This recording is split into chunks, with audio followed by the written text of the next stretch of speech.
پاکستان څنګه ولې په افغان کډوالو پښیمانه شو؟ سلام، ستړي مشئ، وخت مو بخیر. په مکړې د نن ورځې تازه او مهم خبر ته بلاول بوټو د افغان کډوالو د ایستلو په اړه د موقت حکومت پالیسي د پوښتنې وړ ده.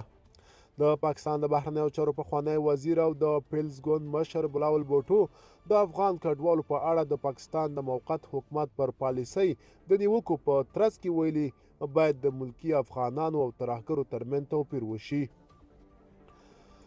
د پاکستان د رسنیو د راپور له مخې بلاول بوټو زرداري پرون جمعه په کراچۍ کې خبر اعلان ته وویل چې د افغانستان کډوالو د ایستلو په اړه د حکومت پالیسۍ یو لړ پوښتنې راپورته کړي دي. د ټینګار وکړ چې د خلکو پر خلاف اقدامات د هدف په ترلاسه کولو کې هیڅکله مرسته نشي کولی. د پاکستان حکومت د اکتوبر په لومړۍ کې اعلان وکړ چې د خپلې خاورې 1,200,000 بې اسناده کډوال باسي. په پاکستان کې له افغان کډوالو سره زیر چلند د بشري حقونو د ټولنو او ملګرو ملتونو له انتقادونو سره هم مخامخ شوی دی.